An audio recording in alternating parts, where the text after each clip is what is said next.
देख लें ध्यान से। तो लास्ट क्लास में स्टार्ट किया था हमने types of heat of reaction, और उसमें हमने 3 टाइप्स की हीट ऑफ रिएक्शन पढ़ी थी, और हीट ऑफ फॉर्मेशन और हीट ऑफ फेज ट्रांजिशन के न्यूमेरिकल्स भी किए थे। सबको क्लियर है वो? और उसमें हमने लास्ट में हीट ऑफ कंबशन पढ़ी थी, उसके क्वेश्चंस हम करेंगे। लेकिन हीट ऑफ कंबशन के साथ साथ वो हीट ऑफ ट्रांजिशन को भी यूज करवाता है। तो लिख लें हीट ऑफ ट्रांजिशन। और एक चीज ध्यान रखना, इसमें ध्यान से पढ़ना, ओनली क्या लिखा है? Heat of transition. Phase transition अलग है, ओनली ट्रांजिशन हीट अलग है। तो हीट ऑफ ट्रांजिशन, अब इसमें लिख लें heat of transition. Heat of transition इसमें लिख लें the heat released or absorbed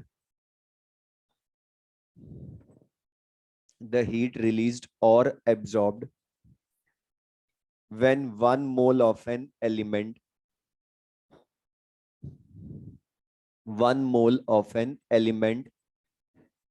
changes from its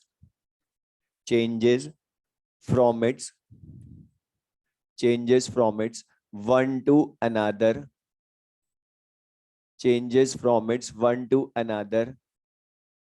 allotropic form.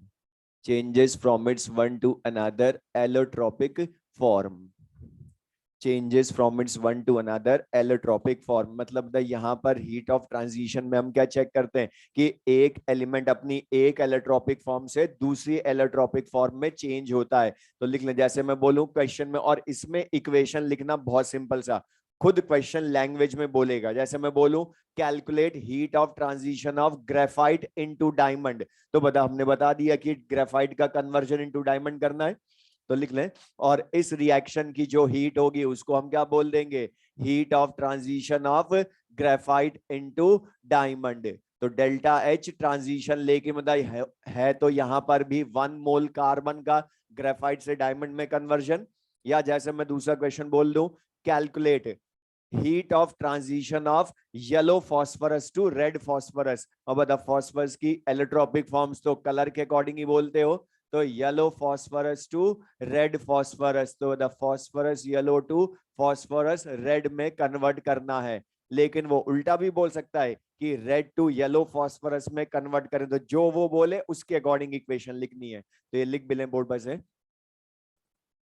तो yellow phosphorus to red phosphorus की हीट ऑफ ट्रांजिशन फाइंड करें, तो बता कर सकते हैं। या डायरेक्ट में बोल दूं, calculate heat of transition of rhombic sulphur to monoclinic sulphur. तो बता rhombic sulphur to monoclinic sulphur, मतलब बता दिया उसने कि रोम्बिक सल्फर रिएक्टेंट हो गया, मोनोक्लिनिक सल्फर प्रोडक्ट हो गया। तो हीट ऑफ ट्रांजिशन। और हीट ऑफ कंबशन के साथ साथ हीट ऑफ ट्रांजिशन का क्वेश्चन भी पूछता है, और इससे ज्यादा एक और हीट का पूछता है, that is heat of hydrogenation. Heat of hydrogenation.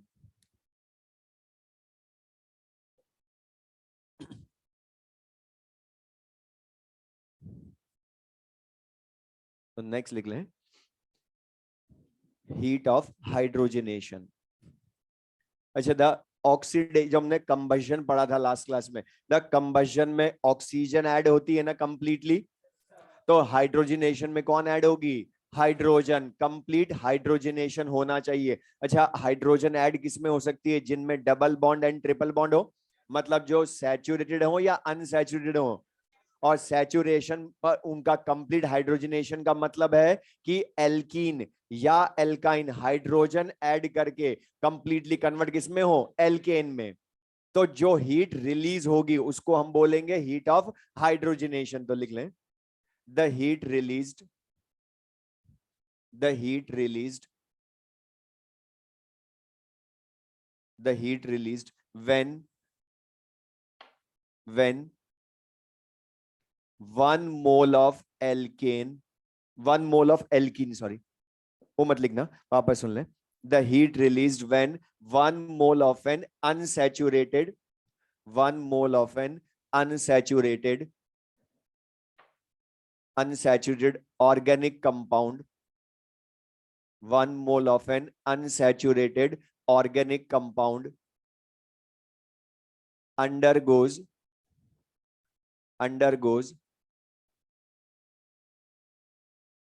complete hydrogenation, undergoes complete hydrogenation to form its saturated compound, to form its saturated compound, to form its saturated compound।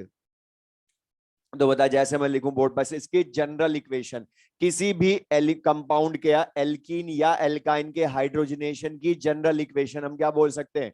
तो देख लेना से, 1 मोल एल्कीन और एल्काइन हाइड्रोजन के n मोल से combine हो to form 1 mole alkene. तो बता, 1 मोल एल्कीन या एल्काइन n मोल हाइड्रोजन से कंबाइन होकर 1 मोल एल्केन बना ले, तो बता क्या हुआ? 1 mole unsaturated organic compound complete hydrogenation से अपने सैचुरेटेड कंपाउंड में कन्वर्ट हो गया।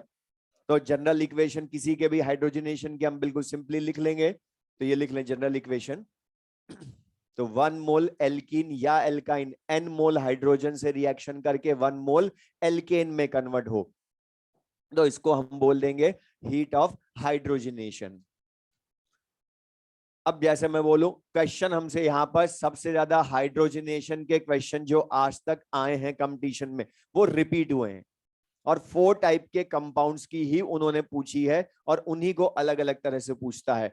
तो जैसे मैं क्वेश्चन ही बोल दूं, द C2H4 क्या है? इथीन है ना, लेकिन इसी का कॉमन नेम क्या होता था? इथाइलिन भी होता है। एसिटिलीन अलग है, C2H2, लेकिन इथाइलिन क्या है? C2H4। इथाइन तो C2H2 होती है, इथाइलिन बोला हमने, तो इथाइलिन।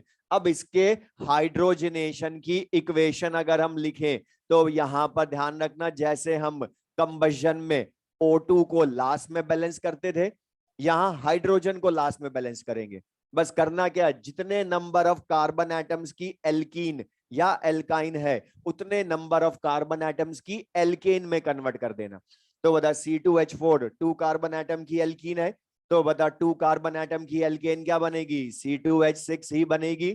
तो बता, अब इसके अकॉर्डिंग रिएक्टेंट में बैलेंस करो, कार्बन तो पहले बैलेंस हो गया, 6 हाइड्रोजन एटम, और बता यहां पर 6 हाइड्रोजन एटम हो गए रिएक्टेंट साइड अपने आप ही, मतलब बता 1 मोल हाइड्रोजन ही काम आया ना। तो इस रिएक्शन की जो हीट होगी उसको हम क्या बोल देंगे? Heat of hydrogenation of ethylene. और बता 1 मोल का ही हुआ। अच्छा, इसकी जगह अब मैं तुमसे पूछूं, वो लिख लो, तुम बताओ एसिटिलीन की हीट ऑफ हाइड्रोजनेशन कैलकुलेट करें। मेथड वही, कैलकुलेट जिसको करवाएगा सबसे पहले बैलेंस्ड इक्वेशन लिखोगे। तो बता, C2H2 एसिटिलीन क्या है? C2H2 उसके 1 मोल का हाइड्रोजनेशन, और बता पार्शियल हाइड्रोजनेशन या कंप्लीट? कंप्लीट, मतलब जितना उसका एल्केन बनने के लिए रिक्वायर्ड है उतने हाइड्रोजन कंबाइन होने। तो बता C2H2 फिर से 2 कार्बन एटम की एल्काइन, तो 2 कार्बन एटम की ही एल्केन में कन्वर्ट कर दो, C2H6 ही बनेगा फिर से प्रोडक्ट। लेकिन बता, अब के प्रोडक्ट साइड 6 हाइड्रोजन एटम है, C2H2 में ऑलरेडी 2 है, तो रिमेनिंग 4 हाइड्रोजन में बैलेंस होंगे। तो बता 1 मोल काम आया, 2 मोल? 2 मोल। तो बता हमने n मोल हाइड्रोजन क्यों लिखा, वो समझ में आया? जनरल इक्वेशन में n मोल हाइड्रोजन से 1 मोल एल्केन, तो बता सिंपल सी है।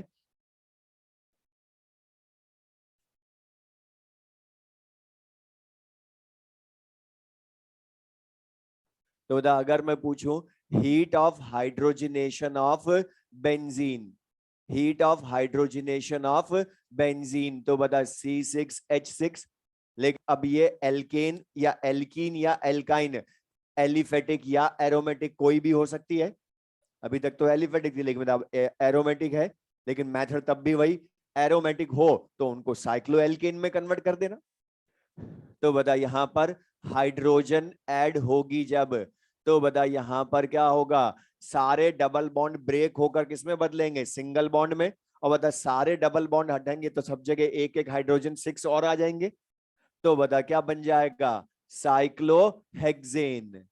साइक्लोहेक्सेन, और फॉर्मूला भी क्या आ जाएगा, C6H12। तो साइक्लोहेक्सेन बनता है ऑन हाइड्रोजनेशन ऑफ बेंजीन। लेकिन मतलब अभी ये इक्वेशन बैलेंस्ड है क्या, मतलब product side 12 hydrogen atom, reactant side उसमें 6 ही है, तो 6 हाइड्रोजन में बैलेंस होंगे। तो क्या लिखे बताओ, 3 मोल हाइड्रोजन लिखोगे, और इस रिएक्शन की हीट को क्या बोल देंगे, heat of hydrogenation of benzene.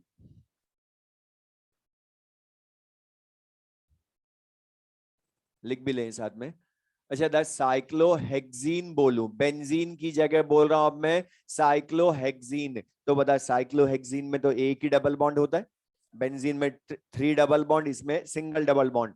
तो बता यहां पर अब इसको क्या लिखेंगे, C6H10 साइक्लोहेक्सीन। तो बता यहां तो इसका भी प्रोडक्ट साइक्लोहेक्सेन ही बनेगा, मतलब C6H12 ही बनेगा।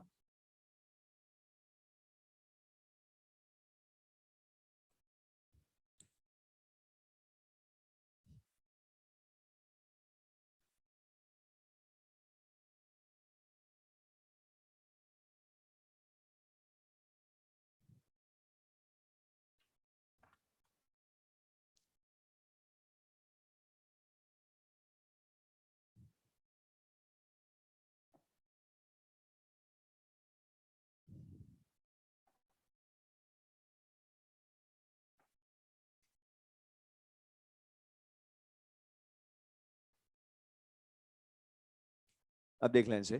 तो heat, different types of heats में हमने 5 टाइप्स की हीट पढ़ ली, लेकिन अब इसमें से काम की चीज सुनना ध्यान से, कि हमने बोला कि heat of combustion, heat of formation, heat of transition, phase transition and heat of hydrogenation.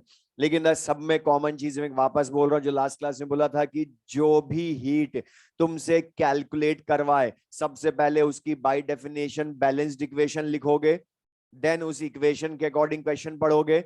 अब हमने लास्ट में जो लिखा था पॉइंट देखो, applications of heat of combustion का सेकंड पॉइंट जो लास्ट में लिखा था, बी पॉइंट, उसमें पढ़ो क्या लिखा है, if in a reaction heats of combustion of reactants and products are given in the question, then क्या लिखा है बताओ, delta H reaction equals to sum of heats of combustion of reactants minus sum of heats of combustion of products। मतलब अगर हमें reactants and products की heats of combustion given होंगी, और बता गिवन का मीनिंग कैलकुलेट ना करवाए, ने बोला था दिया उसे मतलब नहीं है, गिवन का मीनिंग कैलकुलेट ना करवाए। तो बता गिवन होगी तो कैलकुलेट करवाएगा भी नहीं। लेकिन अब यही एप्लीकेशन जब हमने हीट ऑफ फॉर्मेशन में पढ़ी थी, तो उसका देखो ये नहीं था, पूरा पढ़ो application of heat of formation में, वरना हम गड़बड़ यही करेंगे जो हमने करा अभी। अभी वो रीजन है मैं क्यों पूछ रहा हूं दोबारा, वो बता क्या लिखा है उसमें, if in a reaction heats of formation of reactants and products are given in the question, मतलब फिर से कैलकुलेट ना करवा हीट ऑफ फॉर्मेशन, तब हम करेंगे डेल्टा एच किसी रिएक्शन की लाने के लिए sum of heat of formation of products minus reactants. अब मुझे एक चीज बता दो रीजन, जब हमें हीट्स ऑफ फॉर्मेशन गिवन होती है तो डेल्टा एच लाने के लिए हमने किया sum of heat of formation of products minus reactants. लेकिन जो लास्ट में करा, अगर हीट्स ऑफ कंबशन गिवन है रिएक्टेंट्स प्रोडक्ट्स की, तो फिर हम डेल्टा एच लाने के लिए sum of heat of combustion of reactants minus products करते हैं। क्यों, ये रीजन ही नहीं है।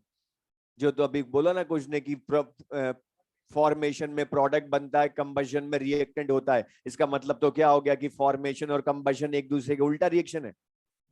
बता होती तो फिर वो सेम कैसे आती, कार्बन की हीट ऑफ कंबशन और CO2 की हीट ऑफ फॉर्मेशन तो सेम है। और बता जो कार्बन डाइसल्फाइड की हीट ऑफ कंबशन है उसकी रिएक्शन अलग होती है, heat of formation of CH2 की अलग होती है इक्वेशन। तो ये कोई रिलेशन नहीं, हमें रीजन बताओ क्यों है ये।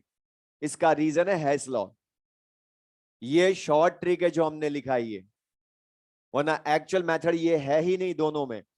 जब हीट ऑफ कंबशन गिवन हो रिएक्टेंट्स प्रोडक्ट्स की, तो ये तो शॉर्ट ट्रिक है, हमारा टाइम सेव करने के लिए हमने बनाई। एक्चुअल मेथड तो हेस लॉ। क्यों हमने हेस लॉ सबसे पहले पढ़ा, उसका रीजन ये कि ये समझाने का रीजन कि heat of combustion of reactants minus products करते क्यों है डेल्टा एच लाने के लिए। क्वेश्चन लिखो जिससे क्लियर होगा।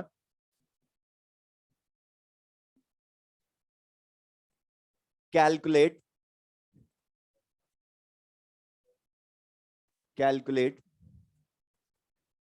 heat of formation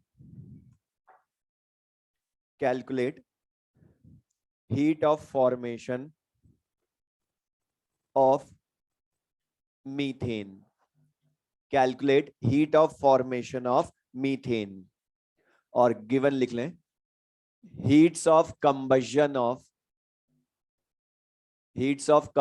of carbon hydrogen and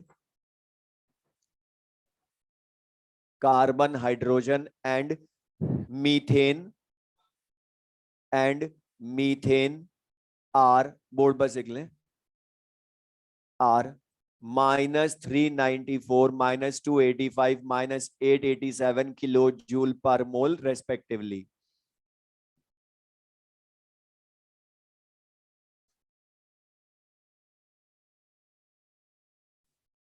-394 kilo joule पर मोल -285 -887 किलो जूल पर मोल रेस्पेक्टिवली। अब इसमें मैं जो पूछा पहले बताना। अच्छा था इसमें क्वेश्चन में तो मैं अभी बोला हमेशा सबने हमने किया जो कि जो हीट कैलकुलेट करवाए सबसे पहले बता उसकी बैलेंस्ड इक्वेशन लिखोगे। अब बता किसकी लिखूं heat of combustion of methane या heat of formation of methane. Okay जो कैलकुलेट करवा रहा है वो कौन है calculate heat of formation of methane. तो देख ले यहाँ पर सुनना ध्यान से अभी मैं जो बता रहा हूं अभी आंसर से मतलब नहीं जो मैं थ्योरी पढ़ी वो मुझे समझानी इससे। तो बता heat of formation of methane calculate करवा रहा है तो बता कैलकुलेट करवाए तो बता जिसको फॉर्म करते हो वो प्रोडक्ट होता है ना। तो मीथेन को सबसे पहले लिखोगे 1 मोल देन बता इसके कॉन्स्टिट्यूएंट एलिमेंट से ही फॉर्म होना चाहिए ये। तो वो कौन कौन है कार्बन 1 एटम ही है। अच्छा हाइड्रोजन 4 तो 2H2 गैस लिखोगे। तो बता इस रिएक्शन की हमें हीट ऑफ फॉर्मेशन फाइंड करनी है। अच्छा बता इसी को मैं पर मोल डेल्टा एच भी तो बोल सकता हूं क्योंकि है तो ये type of heat of reaction ही। तो बता 1 मोल के लिए हम इसको डेल्टा एच बोल सकते हैं। तो बता हीट ऑफ फॉर्मेशन बोलूं या डेल्टा एच बात एक ही है। अब हमने बोलता हर बार कि इक्वेशन लिखो जो बैलेंस्ड इक्वेशन डेफिनेशन के अकॉर्डिंग। अब इसके अकॉर्डिंग क्वेश्चन पढ़ो दोबारा तो मैं अपने आप जो हमने लिखा वो वर्ड्स मिलेंगे। मतलब यहां पर कार्बन इस रिएक्शन का रिएक्टेंट है ना हाइड्रोजन भी इस रिएक्शन का रिएक्टेंट है मीथेन इस रिएक्शन का प्रोडक्ट है। तो बता तुम्हें क्या दी है रिएक्टेंट्स एंड प्रोडक्ट्स की हीट्स ऑफ कंबशन गिवन है ना। तो बताइए application of heat of combustion है। ओके उसमें लिखा था ना if in a reaction heats of combustion of reactants and products are given in the question then delta H of that reaction can be calculated by क्या लिखते हैं हम sum of heats of combustion of reactants minus sum of heats of combustion of products. अच्छा ये सब इनके 1 मोल के लिए है ना। तो पहले मैं आंसर लाना बता रहा हूं फिर रीजन समझाऊंगा क्यों यहां रिएक्टेंट्स माइनस प्रोडक्ट्स हुआ। पहले हमने जो मेथड क्वेश्चन में करना यूज तो बता रिएक्टेंट कौन है कार्बन इसका कॉफिशिएंट कितना है 1 हाइड्रोजन का 2 तो उनसे मल्टीप्लाई भी करोगे। तो बता 1 इंटू 394 प्लस हाइड्रोजन के लिए 2 इंटू -285 माइनस प्रोडक्ट का कॉफिशिएंट 1 उसकी वैल्यू -887। तो बता इसको सॉल्व करोगे तो answer will be -77 kilo joule पर मोल और ये 1 मोल पर मोल किसके रेस्पेक्ट में है मीथेन के 1 मोल की फॉर्मेशन के रेस्पेक्ट में। अब यहां पर ध्यान से अब ये तो मैंने पूरा शॉर्ट ट्रिक्स जो हमें यूज करना है आगे क्वेश्चंस में वो बता लेकिन मेथड अगर हमें ये याद ना आए तो हम कैसे करेंगे। तो एक जनरल चीज बोल रहा हूं सुनना ध्यान से ये बहुत काम आएगा आगे भी चैप्टर में क्वेश्चंस में। कई बार तुम्हें ऐसे हीट्स मिलेंगी जैसे मैं क्वेश्चन पहले बोल रहा हूं हमें मिक्स्ड हीट्स दे देगा जैसे एक कार्बन की दे दी हीट ऑफ कंबशन, किसी की दे दी heat of formation, third bond dissociation energy, fourth heat of neutralisation, fifth heat of atomisation. अब बताओ सब मिक्स्ड हो गई। अब उसके लिए हमारे पास कोई शॉर्ट ट्रिक नहीं है, तो फिर हम कैसे करेंगे अब उसको? तो सबसे सिंपल, जो भी हीट्स तुम्हें गिवन हो और जो कैलकुलेट करवाए उनकी बाय डेफिनेशन इक्वेशन लिख लो और हैस लॉ यूज कर लो। तो अब हमें जो गिवन है तीनों, उनकी इक्वेशन लिखूं मैं। कार्बन की हीट ऑफ कंबशन, अच्छा बता, कार्बन के 1 मोल का कंबशन कराओगे तो ऑक्सीजन से कंबशन शो करके CO2 बना लेगा, और इस रिएक्शन की हीट को heat of combustion of carbon या डेल्टा एच बोल सकते हो। सेकंड, 1 मोल हाइड्रोजन का कंबशन करवाओगे तो बता ½ O2 से H2O बन जाएगा। बैलेंस्ड इक्वेशन डायरेक्ट लिख रहा हूं ये। देन बता, इस रिएक्शन की हीट को heat of combustion of hydrogen बोल देंगे हम। इसी तरह से मीथेन का कंबशन करवाएंगे तो बता मीथेन प्लस O2, तो बता यहां CO2 बनेगा, 1 कार्बन एटम इसलिए, 4 हाइड्रोजन एटम इसलिए, उसके आधे 2H2O, और ऑक्सीजन बैलेंस करूं, CO2 में 2, 2H2O में 2, 4 oxygen atoms on product side. बता O2 में कितने लिखे, 4/2, 2O2। इस रिएक्शन की भी तुम्हें डेल्टा एच गिवन है in the form of heat of combustion of methane, तो बता 3 रिएक्शंस की डेल्टा एच पता है। फोर्थ रिएक्शन, मीथेन की हीट ऑफ फॉर्मेशन लानी है, तो बता 1 मोल कार्बन 2 मोल हाइड्रोजन से रिएक्शन करके मीथेन बनाएगा। अब इस रिएक्शन की बता हीट ऑफ फॉर्मेशन बोलूं या डेल्टा एच बोलूं, बात एक ही है, ये हमें फाइंड करना है। तो बता, ऐसे क्वेश्चन लास्ट क्लास में हमने हेस लॉ में किए ना। बता, हेस लॉ के अकॉर्डिंग 3 इक्वेशंस की हेल्प से डिजायर्ड इक्वेशन फोर्थ की डेल्टा एच लाएं। अब बता, लाने के लिए क्या बोला था, डिजायर्ड इक्वेशन जो है वो गिवन इक्वेशंस के एडिशन से ऑब्टेन्ड होगी या सब्ट्रैक्शन से, यही चेक करते हो सबसे पहले। और वो बताया था कि जो डिजायर्ड इक्वेशन है वही बताएगी गिवन इक्वेशंस को ऐड करना है, किसी नंबर से मल्टीप्लाई करना है या सब्ट्रैक्ट करना है। तो बता, कार्बन डिजायर्ड इक्वेशन का कार्बन 1 फर्स्ट 1 कोफिशिएंट के साथ फर्स्ट इक्वेशन में मिल गया, और सेम साइड या ऑपोजिट साइड, रिएक्टेंट साइड चाहिए, रिएक्टेंट साइड मिल गया। तो बता, इक्वेशन 1 में कोई चेंज करेंगे या नो चेंज। दूसरा, हाइड्रोजन हमें चाहिए रिएक्टेंट साइड विद कोफिशिएंट 2। अब बता, हाइड्रोजन मिल गया सेम साइड, सेकंड इक्वेशन में रिएक्टेंट साइड, मतलब सेकंड इक्वेशन प्लस होगी, लेकिन बता कितना कोफिशिएंट चाहिए हमें, 2 है कितना यहां, तो क्या करूं, इंटू 2 कर दो। तो बता, सेकंड को ऐड करने के पहले इंटू 2 भी करोगे। अच्छा बता, मीथेन हमें 1 कोफिशिएंट के साथ थर्ड इक्वेशन में मिल गई, लेकिन सेम या ऑपोजिट साइड, ऑपोजिट साइड। तो बता, इक्वेशन 3 को ऐड करें या सब्ट्रैक्ट करें, सब्ट्रैक्ट करेंगे। अब बता, इक्वेशन 1 की heat plus 2 into equation second की हीट। अच्छा, इक्वेशन 1 की हीट क्या है, heat of combustion of carbon ही तो है ना।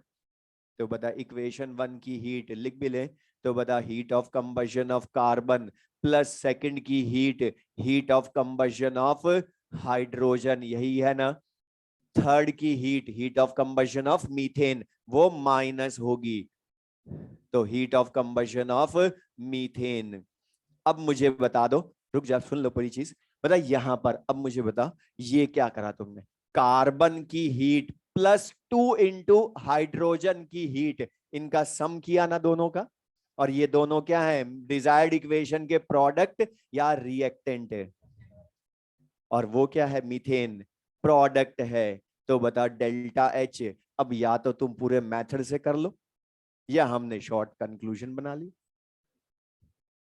तो बता, ये कोई ये नहीं है जो कुछ बोलते हैं स्टूडेंट्स कि फॉर्मेशन का उल्टा होती है कंबशन, इसलिए रिएक्टेंट माइनस प्रोडक्ट, वो कोई रीजन नहीं है, उसका भी रीजन वो नहीं है, उसका भी रीजन हेस लॉ है। वहां हीट्स ऑफ फॉर्मेशन गिवन होती है, किसी एक की लानी हो तो वो हेस लॉ से वहां प्रोडक्ट माइनस रिएक्टेंट आता हर बार, इसलिए वो शॉर्ट कंक्लूजन बनाया। तो हमें बस रीजन बताओ, और या हमें मान लो मिक्स्ड हीट दे दे तब भी तो मेथड आए, फिर तो ओनली हेस लॉ है, फिर कोई दूसरा मेथड नहीं है। और तुम्हें एनसीईआरटी में तुम अगर करोगे सॉल्ट एग्जांपल या अनसॉल्ट, तो वहां बहुत मिलेंगे जहां मिक्स्ड हीट होंगी। और उसमें ओनली हैश लॉ काम आएगा फिर। तो ये क्लियर सबको है? तो बता, यही लिखा हमने। अब बता, इतना सारा ना लिखना पड़े इसलिए हमने शॉर्ट ट्रिक बना ली। लेकिन ये ध्यान रखोगे, heats of combustion given in the question, तब sum of heats of combustion of reactant minus product करके किसी रिएक्शन की डेल्टा एच लाते हैं। तो बता, अब वो कोई रिएक्शन कौन है? अब फॉर्मेशन थी, तो उसने इक्वेशन लिखने के लिए हमें हीट ऑफ फॉर्मेशन बोला। बाकी तो बता, हीट ऑफ कंबशन की एप्लीकेशन है।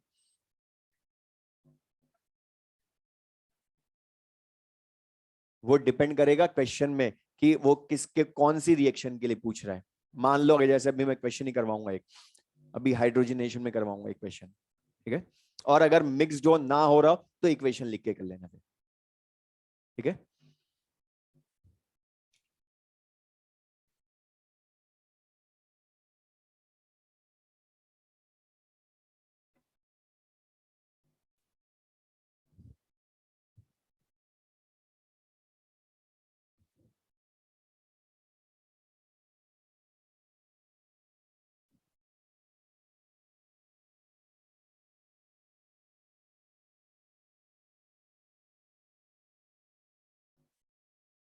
ये लिखना जरूरी है, क्योंकि ये जो है इसमें इसी से समझ में आएगा बाद में कि हीट्स ऑफ कंबशन में हमने sum of heats of combustion of reactants minus sum of heats of combustion of product क्यों करा।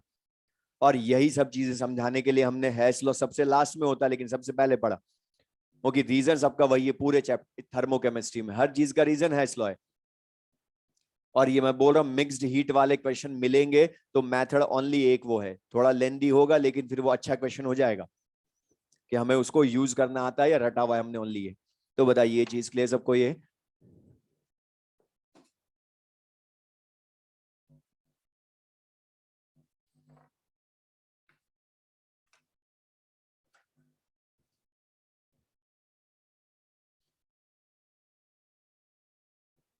नेक्स्ट क्वेश्चन लेंगे।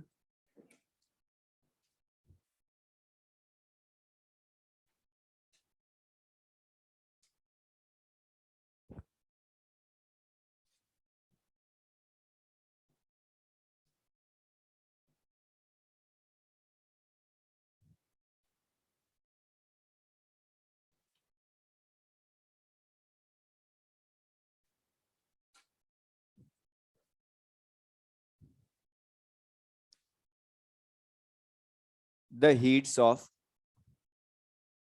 the heats of combustion of the heats of combustion of graphite and diamond are the heats of combustion of graphite and diamond are, board पर लिख लें, -94 -94 and -94.5 kilo calorie पर mole respectively. -94.5 kilo calorie पर mole respectively, board पर लिख लो। -94 and -94.5 kilo calorie पर mole respectively. Calculate heat of transition of diamond into graphite. Heat of transition of diamond into graphite. Heat of transition of diamond into graphite. अच्छा, पीछे से curtain लगवा दो, लगा दो, रिफ्लेक्शन आ रहा है।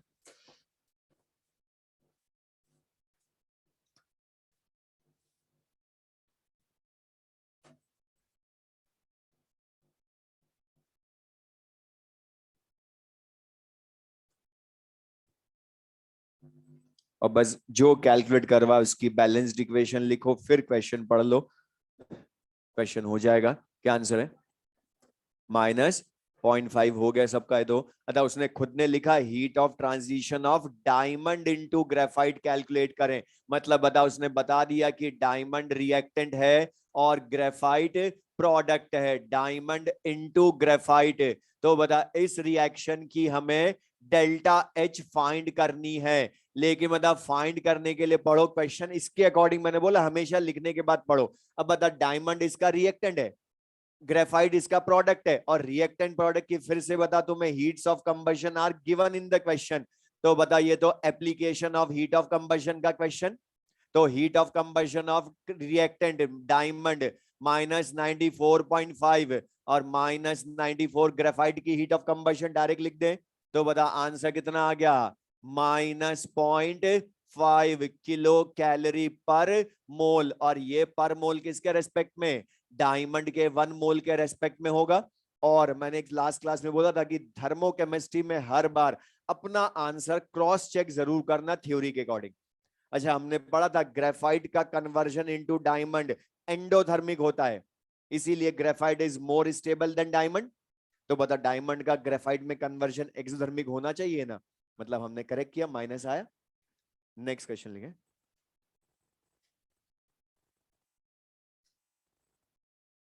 The heat of combustion of cane sugar. अच्छा, कैन शुगर क्या होती, फॉर्मूला क्या होता है, करेक्ट है वो तो तुमने सही बोला, लेकिन जो फॉर्मूला लिखो गन्ना लिखोगे उसमें फॉर्मूले, तो बता C12H22O11, या सुक्रोज बोले तो भी यही है, ओनली शुगर बोलो तब भी यही है। तो the heat of combustion of cane sugar is -1368 kilo calorie पर मोल। बोर्ड पर लिख लें, -1368 किलो कैलोरी पर मोल। फाइंड फाइंड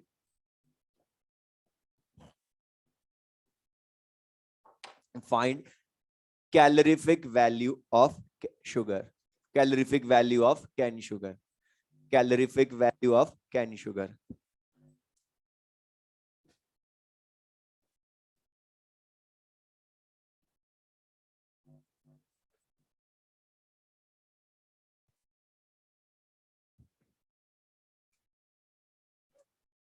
4 यूनिट क्या होगी,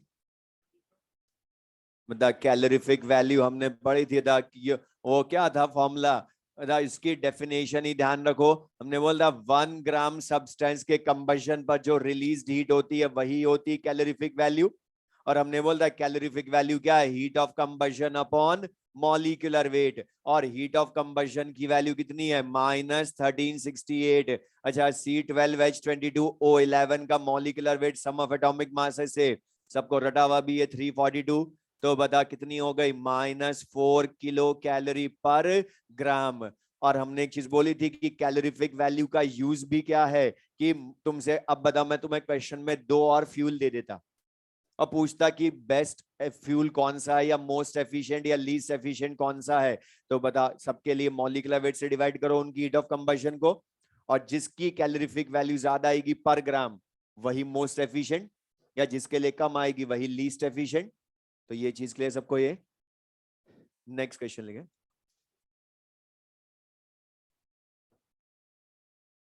कैलकुलेट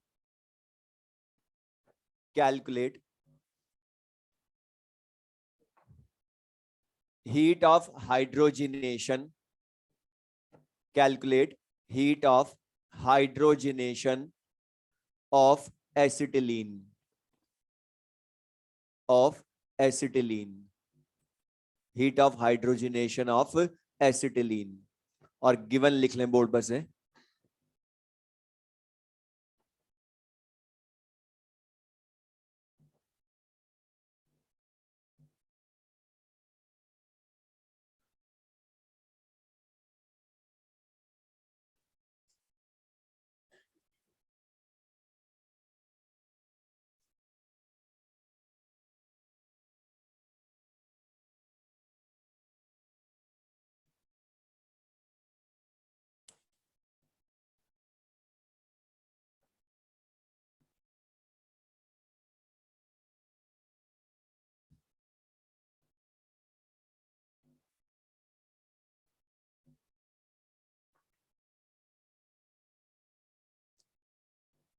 और heat of formation of H2O given है, heat of combustion of C2H2, heat of combustion of C2H6।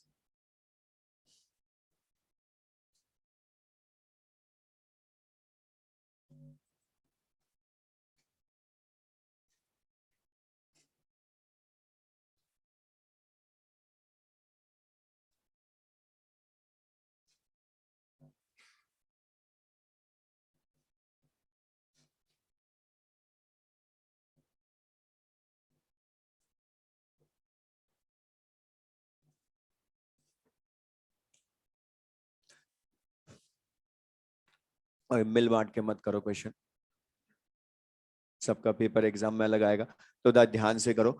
अब इसमें बस छोटा सा लेकिन मेथड वही रखो जो हर बार कर रहे हो। जो हीट कैलकुलेट करवाए उसकी इक्वेशन लिखो, फिर क्वेश्चन पढ़ो। वो इक्वेशन समझाएगी कहाँ चेंज किया आपके मैंने। अच्छा था, क्या बोला? Heat of hydrogenation of acetylene. तो बताइए एल्काइन है ना, और एल्काइन की हमें हाइड्रोजनेशन बोल रहा है एसिटिलीन की। तो बता C2H2 से C2H6 में कन्वर्ट करवाओगे इसको। इस रिएक्शन की हमें डेल्टा H लानी है, लेकिन बता पहले बैलेंस्ड इक्वेशन जब करोगे तो 2H2 लिखोगे। अब बता तुम्हें इसके अकॉर्डिंग डेल्टा H लानी है। अब ध्यान से देखो, तुम्हें बता C2H2 इसका जो रिएक्टेंट है उसकी हीट ऑफ कंबशन गिवन है, प्रोडक्ट C2H6 की भी हीट ऑफ कंबशन गिवन है। अब अगर बता तुम्हें हाइड्रोजन की भी हीट ऑफ कंबशन मिल जाए तो तुम्हारा आंसर आ जाएगा, फिर तो डायरेक्ट शॉर्ट ट्रिक यूज कर लोगे। अब बता, हमने लास्ट क्लास में पढ़ाया था कि heat of combustion of carbon and CO2 equal होती है फॉर्मेशन, और heat of formation of H2O और heat of combustion of hydrogen, ये दोनों भी तो सेम होती है ना। तो बता, तुम्हें तो दे रखा है उसने indirectly, heat of combustion reactant product की फिर गिवन है, मतलब बता फिर से ये application of heat of combustion, reactant product सबकी हीट ऑफ कंबशन गिवन है। तो बता सिंपल सा डेल्टा H, फिर से 2 लाइन का इक्वेशन, एक बार इक्वेशन लिखो, दूसरी बार वैल्यू पुट करो। अब बता रिएक्टेंट कौन है? C2H2, उसकी हीट ऑफ कंबशन -310.6, लेकिन हाइड्रोजन का कॉफिशिएंट 2 है।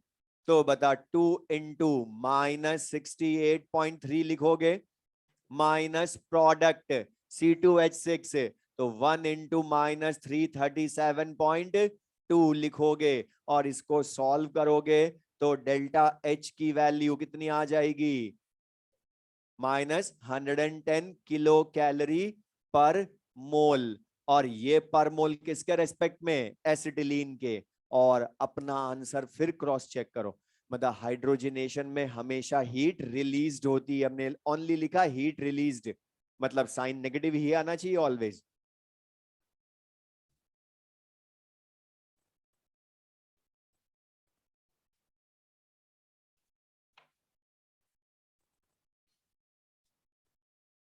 अब इसी क्वेश्चन में एक और चेंज हम कर सकते हैं, इन्हीं क्वेश्चंस में जो फॉर्मेशन में हमने किया या जो कंबशन में भी हम कर सकते हैं। यहां पर यूनिट में चेंज या वैल्यू को पूछेगा किस तरह से। तो पहले बता, ये क्लियर सबको? तो बता हीट ऑफ हाइड्रोजनेशन हो, ट्रांजिशन हो, है तो हीट ऑफ कंबशन की एप्लीकेशन के क्वेश्चन सब। इसी में एक और क्वेश्चन लिख लें, the heat of combustion of ethane C2H6, the heat of combustion of ethane, board पर लिख लें, the heat of combustion of C2H6 is, board पर लिख लें, -1565 किलो जूल पर मोल, -1565 किलो जूल पर मोल।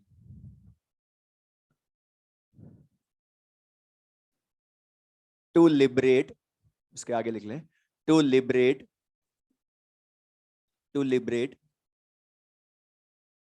बोर्ड पर लिख लें 156.5 kilo joule heat, to liberate 156.5 kilo joule heat, find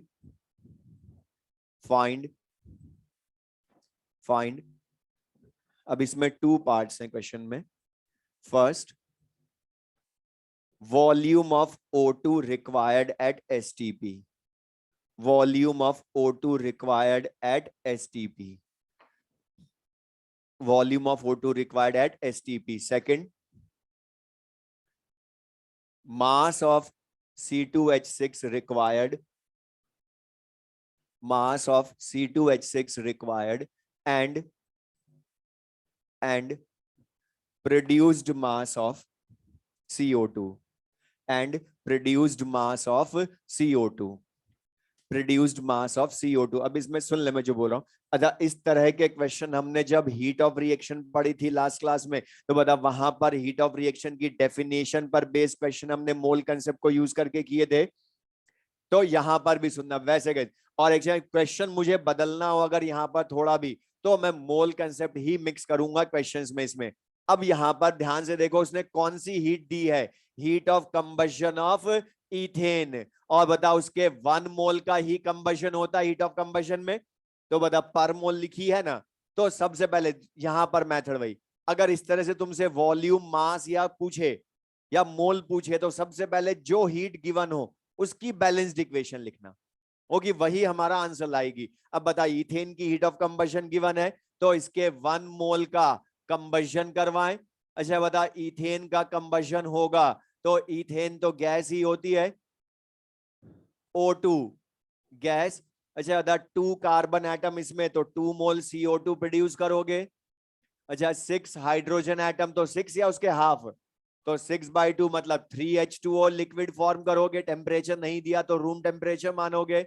then इसके अकॉर्डिंग O2 बैलेंस करोगे, तो बता कितने लिखूं। 2CO2 में 4 ऑक्सीजन, 3H2O में 3 मतलब 7 हो गए। तो बता यहां क्या लिख दे हम, 7/2 O2 लिख दोगे। और बता इस रिएक्शन की तुम्हें हीट ऑफ कंबशन या बताओ डेल्टा H बोल सकता हूं ना उसको। तो अब यहां पर सुनना ध्यान से, जैसे बता हमने क्लास में जब हीट ऑफ रिएक्शन पढ़ी थी, मतलब वहां भी तो ऐसे लिखा था। अब ये बैलेंस्ड इक्वेशन हमें बताएगी जो हमें पूछा है वो कैसे बताएगी। मतलब यहां पर ये बैलेंस्ड इक्वेशन क्या शो कर रही है कि 1 mole ethane completely reacts with 7/2 mole O2 to give 2 mole CO2 and 3 mole H2O। Then 1565 kilo joule heat is liberated, minus sign में लिबरेटेड हो गया ना। तो बता यहां पर ये तो क्वेश्चन के अकॉर्डिंग हमें पता है, उसने इनडायरेक्टली दिया ये कि इतने किलो जूल हीट लिबरेट करने के लिए इतना मोल चाहिए सबके।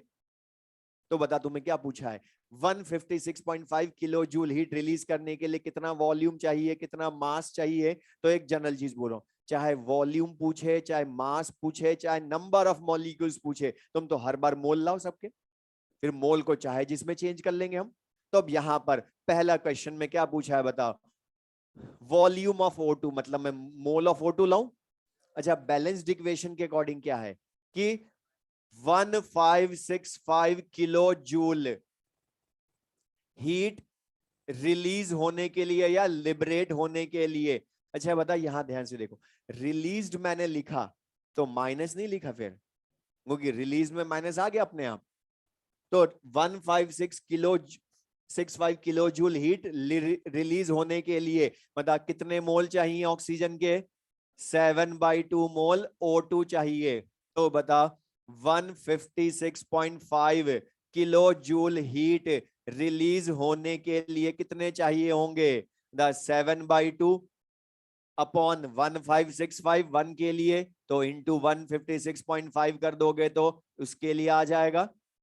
या बताओ डायरेक्ट भी देख सकते थे, बताइए इसका 1/10 ही तो है ना, बोलो 1/10 है तो डायरेक्ट भी 1/10 से मल्टीप्लाई कर सकते थे और वही हुआ है। बताओ यहाँ ये कितने मोल हो गए, 7/20 मोल O2। तो बता अगर मैं इस क्वेश्चन को शॉर्ट करता, ओनली मैं तुमसे पूछता 156.5 किलो जूल हीट लिबरेट करने के लिए कितने मोल O2 चाहिए, तो क्वेश्चन सॉल्व। लेकिन बता अभी मोल पूछा या वॉल्यूम पूछा, तो बता इसको बदल लो। 1 मोल का वॉल्यूम 22.4 लीटर, तो 7/20 मोल का कितना हो गया, इंटू 22.4 लीटर यही कर दो, तो answer will B 7.84 litre O2।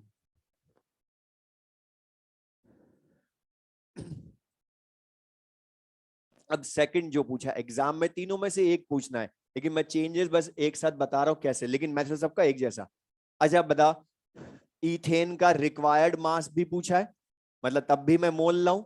तो बता फिर से बैलेंस्ड इक्वेशन देखो, 1565 किलो जूल हीट रिलीज होती है तो कितने मोल इथेन रिक्वायर्ड हैं, बोलो 1 मोल इथेन। अच्छा CO2 का भी प्रोड्यूस मास पूछा है, तो साथ में उसके भी देख लो, 1 मोल इथेन रिक्वायर्ड है एंड 2 मोल CO2 प्रोड्यूस होते हैं, ये भी बोल सकते हो डायरेक्ट। 1 मोल इथेन रिक्वायर्ड है एंड 2 मोल CO2 प्रोड्यूस होते हैं। तो बता 156.5 किलो जूल हीट रिलीज होने के लिए बता कितने मोल रिक्वायर्ड होंगे। बता डायरेक्ट कर दूं 1/10 इसका, तो हमें पता है ना 1/10 ही है उसका। तो बता 1/10 मतलब 0.1 1 का, तो बता 0.1 मोल इथेन और साथ में बता CO2 कितने बनेंगे 0.2 मोल CO2। अब बता फिर से मोल आ गए तो फिर अब इसको मास में बदल सकते हो। अच्छा बता 1 मोल का मास किसी का भी क्या होता है मॉलिक्यूलर वेट इन ग्राम। तो बता 0.1 मोल का क्या हो जाएगा 0.1 into molecular weight sum of atomic mass से बता 30 ग्राम। C2H6 का मॉलिक्यूलर वेट ये समझ में आया सबको। ये 1 मोल का मास मॉलिक्यूलर वेट तो N का N इंटू मॉलिक्यूलर वेट। तो बता कितने ग्राम हो गए इथेन के 3 ग्राम इथेन रिक्वायर्ड होंगे। या बता इसका मास में बदल लो molecular weight 44 gram sum of atomic mass से, तो answer will B 8.8 gram CO2। तो बताइए क्लियर सबको ये।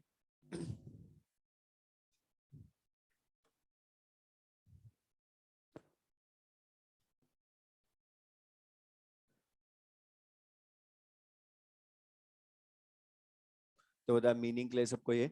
तो यहाँ पर हीट से हमने मोल या वॉल्यूम फाइंड किए, लेकिन मतलब ये तो हीट देकर मोल या वॉल्यूम पूछा, लेकिन उल्टा भी तो कर सकता हूं मैं तुम्हें। अच्छा सुन लो क्वेश्चन, तुम मुझे बताना कैसे करना है। Heat of combustion of ethane given है, फिर से पर मोल ही गिवन है।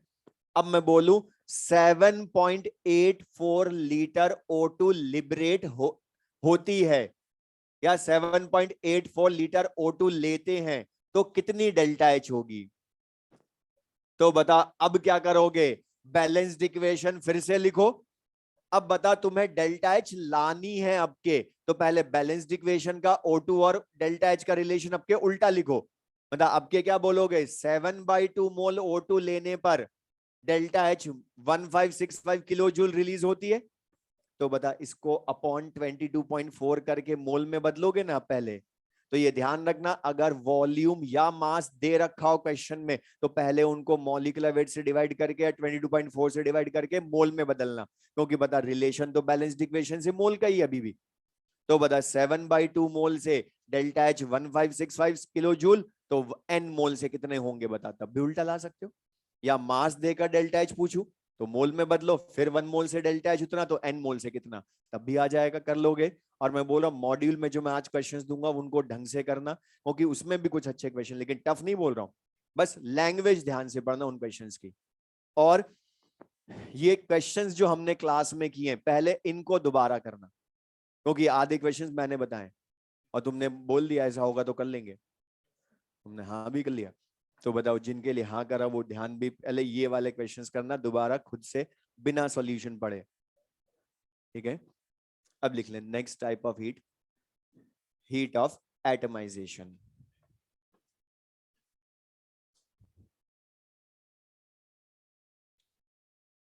Heat of atomisation.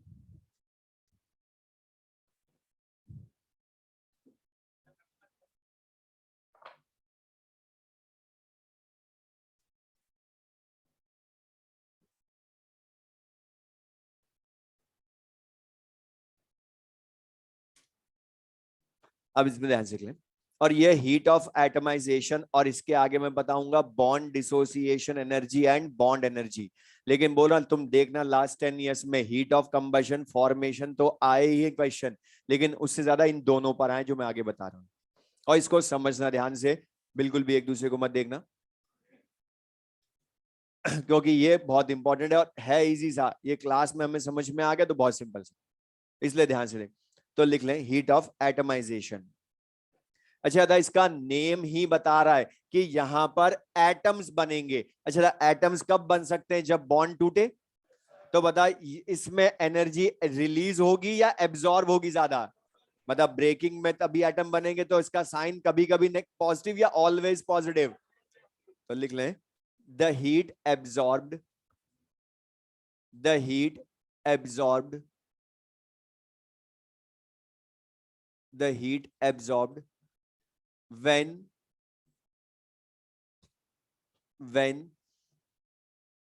one mole stable substance, one mole stable substance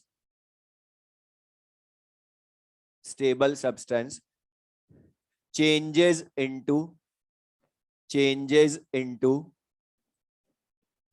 separate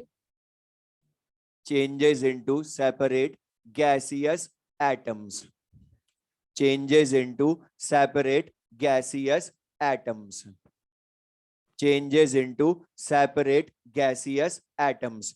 अब इसकी डेफिनेशन बस ध्यान से पढ़ें क्या लिखा था। अच्छा पहले तो लिख लो, साइन इसका क्या होगा, positive always, sign always positive. अभी लेकिन इसमें सबसे इंपॉर्टेंट इसकी डेफिनेशन, ये याद रखना बस हमेशा। अब हमने क्या लिखा है पढ़ो कि हीट एब्जॉर्ब्ड, लेकिन मतलब हमने ये तो बोल दिया कि एटम्स बनेंगे, लेकिन कौन सी स्टेट में बनेंगे ये भी फिक्स है। क्या लिखा है हमने, इनटू सेपरेट गैसियस एटम्स, मतलब एटम्स बनेंगे लेकिन सॉलिड लिक्विड में बन गए अगर, तो फिर हीट ऑफ एटमाइजेशन नहीं बोलूंगा, गैसियस एटम बनने चाहिए। दूसरा, बनेंगे किससे वो भी फिक्स है, 1 मोल का मतलब तो 1 कोफिशिएंट, वो हमेशा की तरह। लेकिन क्या लिखा है आगे, स्टेबल सब्सटेंस, मतलब जिस फॉर्म में वो स्टेबल होते हैं सबसे ज्यादा, उसी से बनने चाहिए उसके गैसियस एटम से, तभी हम उसको बोलेंगे हीट ऑफ एटमाइजेशन। तो जैसे मैं क्वेश्चन बोल रहा हूं, मैं बोलूं calculate heat of atomisation of hydrogen, तो heat of atomisation of hydrogen, तो सबसे पहले मैं उसकी स्टेबल स्टेट देखूंगा। तो बता हाइड्रोजन की क्या होती है, H2 molecule in gaseous state, ये सारी देखते हो फिर। अब बता इसका 1 मोल सेपरेट गैसियस एटम्स में ब्रेक कर दो, मतलब जो एटम उसमें दिख रहे हैं उनको अलग कर दो, कुछ एक्स्ट्रा नहीं सोचना, लिखना बहुत इजी है इक्वेशन इसकी। जो एटम उसमें दिख रहे हैं उनको अलग कर दो, बस वो बनने किसमें चाहिए, गैसेस स्टेट में। तो बता बॉन्ड टूटा तभी तो ये बनाना, इसलिए बता यहां पर हीट ऑलवेज एब्जॉर्ब ज्यादा होती है, तो delta A H heat of atomisation of hydrogen. इसकी जगह अगर मैं बोलूं calculate heat of atomisation of oxygen, तो बता O2 भी गैसियस फॉर्म में ही स्टेबल, तो बता क्या लिखेंगे, 2O गैसियस एटम, तो हीट ऑफ एटमाइजेशन। इसकी जगह अगर बोलूं heat of atomisation of nitrogen, तो बता 1 नाइट्रोजन, N2 भी गैस की फॉर्म में stable, into separate gaseous atoms, तो 2 नाइट्रोजन एटम्स में अलग कर दो। अच्छा था ये सब जो है ये तो homoatomic diatomic molecules है ना, लेकिन मतलब हर बार जरूरत नहीं कि डाई एटॉमिक मॉलिक्यूल्स हो, पॉली एटॉमिक मॉलिक्यूल्स भी हो सकते हैं, और एटम्स भी मोर देन 1 टाइप के हो सकते हैं ना।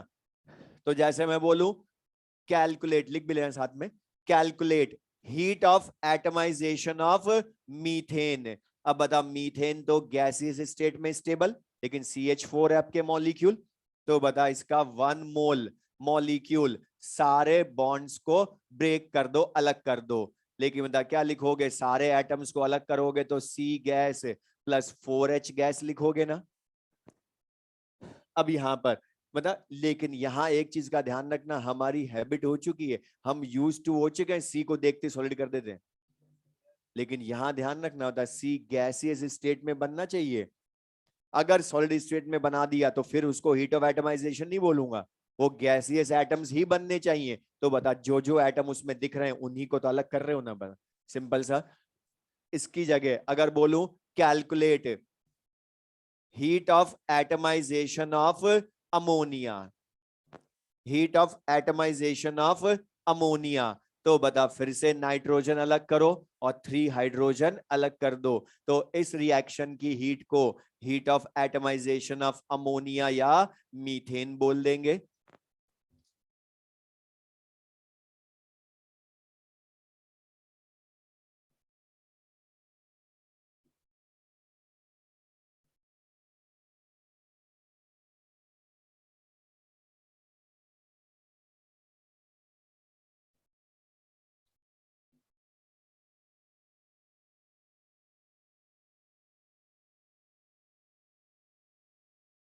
अब जब बोर्ड पे देखो, जो लास्ट में हमने लिखा, ध्यान से बताना, मुझे सामने तुम्हारा लिखा उसके अकॉर्डिंग मुझे बताना।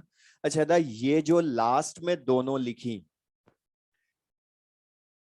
इनको, इनकी हीट को मैं हीट ऑफ एटमाइजेशन बोलूं या नहीं बोल सकता? हीट ऑफ एटमाइजेशन बोल सकता हूं या नहीं बोल सकता हूं? ये स्टेबल वर्ड क्यों लिखा? इनकी वजह से। मतलब क्या लिखा है? 1 मोल स्टेबल सब्सटेंस अपने गैसियस एटम्स में कन्वर्ट हो, और कार्बन की स्टेबल स्टेट सॉलिड कार्बन मतलब ग्रेफाइट होती है, और सी लिखते हैं तो ग्रेफाइट मानते। अपने बताओ, गैसियस एटम में कन्वर्ट हुआ ना, मरकरी लिक्विड में स्टेबल, और वो गैसियस एटम में कन्वर्ट हुआ। और एक चीज ध्यान रखना, मैंने ये नहीं लिखा है कि मॉलिक्यूल है ये सब मॉलिक्यूलर है, लेकिन बता ये अपनी स्टेबल स्टेट इनकी कौन सी है? सॉलिड और लिक्विड। तो बता अपने वेपर में बदले गैस में, तो भी तो बता एटमाइजेशन हुआ ना। 1 मोल हमने लिखा क्यों? ये 1 मोल स्टेबल सब्सटेंस, और इस पर बेस्ड क्वेश्चन एनसीईआरटी में बहुत अच्छा एक क्वेश्चन है जो हमने ये लिखा, उस पर बेस्ड, जहां पर सुनना, क्वेश्चन सुन लो। अच्छा, ये जो पहले सेकंड लास्ट जो है कार्बन वाली, इस इक्वेशन की हीट को हीट ऑफ एटमाइजेशन तो बोल ही सकते हैं, मतलब इसको heat of sublimation of carbon भी बोल सकते हैं क्या? सॉलिड से गैस भी तो बन रहा है ना डायरेक्ट। तो बता, heat of sublimation of carbon और heat of atomisation of carbon फिर सेम।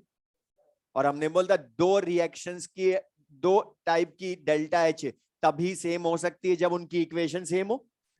तो है दोनों की सेम। अच्छा, मरकरी के लिए लेकिन क्या बोलूं? हीट ऑफ सब्लिमेशन या वेपराइजेशन? तो हीट ऑफ वेपराइजेशन। अब क्वेश्चन सुन लो जो एनसीईआरटी में अनसॉल्व, जहां ये लास्ट सेकंड लास्ट को यूज करवाया उसने, उस क्वेश्चन में उनको काम में लेनी थी heat of sublimation of carbon, लेकिन उन्होंने दी क्या? Heat of atomisation of carbon. तो बता, हमने बोला था कि अगर तुम्हें ना भी समझ में आ रहा हो कि क्वेश्चन कैसे सॉल्व होगा, तुम तो डेफिनेशन के अकॉर्डिंग इक्वेशन लिख लेना। अगर तुम लिख ले तब भी पता चल जाता कि दोनों की सेम है, तो दोनों की हीट ऑफ सब्लिमेशन ही हीट ऑफ एटमाइजेशन है। तो बताइए क्लियर सबको ये?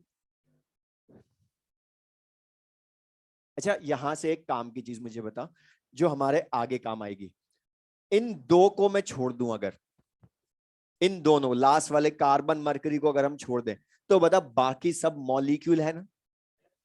अच्छा, इसमें कितने बॉन्ड ब्रेक हुए? हाइड्रोजन, ऑक्सीजन, नाइट्रोजन में एक एक, मतलब एक सिंगल बॉन्ड, एक डबल बॉन्ड, एक ट्रिपल बॉन्ड। और ट्रिपल बॉन्ड को पूरे को एक मानते हो तुम? ये नहीं कि 3 सिंगल बॉन्ड कर दो उसको। 3 सिंगल बॉन्ड तो अमोनियम है, 3 NH बॉन्ड वो यहां है 3। तो बता, इसमें तीनों में एक एक बॉन्ड ब्रेक हुआ। अच्छा, मीथेन में 4 CH बॉन्ड ब्रेक हुए, 3 NH बॉन्ड ब्रेक हुए। बता, ये बोल दूं क्या, जो गैसियस मॉलिक्यूल्स हैं, हीट ऑफ एटमाइजेशन जो होती है, वो सारे बॉन्ड्स को गैसियस एटम्स में ब्रेक करने के लिए रिक्वायर्ड टोटल एनर्जी होती है ना। ये सारे बॉन्ड्स को ही तो ब्रेक कर रहे हो तुम। यहाँ 4 बॉन्ड को ब्रेक करा, यहाँ 3 बॉन्ड को ब्रेक करा, यहाँ एक एक को ब्रेक करा। तो बताइए हीट ऑफ एटमाइजेशन होती है ना। ये हमारा क्वेश्चन करवाएगी नेक्स्ट। बॉन्ड लिख ले second next, bond dissociation energy and bond energy. Bond dissociation energy and bond energy.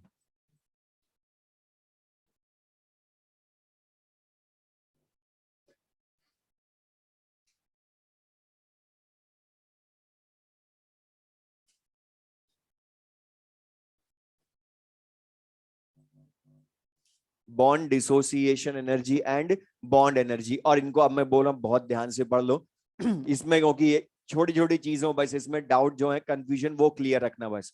तो मैं जो बोलूं उनको बहुत ध्यान सुनना। Bond dissociation energy and bond energy. अच्छा बताए, इनका नाम ही बता रहा है कि बताइए बॉन्ड डिसोसिएट मतलब बॉन्ड ब्रेकिंग के लिए रिक्वायर्ड एनर्जी है ना। तो बता, इनका साइन कभी भी नेगेटिव या ऑलवेज पॉजिटिव? तो लिख लो पहले तो भाई, साइन पॉजिटिव ऑलवेज।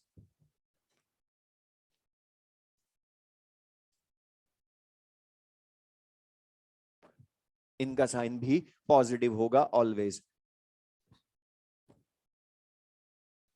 अब लिख लें इसमें फर्स्ट बॉन्ड डिसोसिएशन एनर्जी। पहले मैं इनकी डेफिनेशन बता, फिर मैं समझाऊंगा एग्जांपल से इनको। बॉन्ड डिसोसिएशन एनर्जी लिख लें इसमें, the energy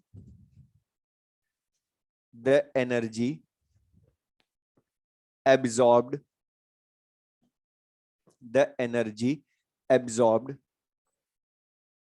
to break one mole bond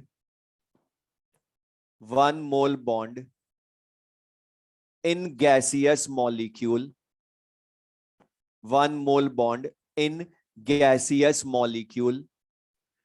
into separate gaseous atoms. One mole bond in gaseous molecule into separate gaseous atoms. Second लिख लें bond energy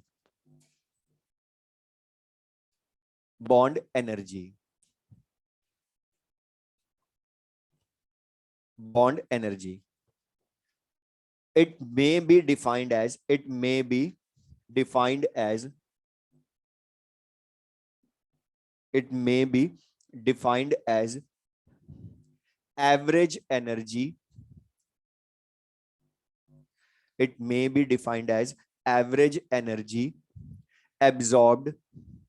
average energy absorbed to break one mole bond in gaseous molecule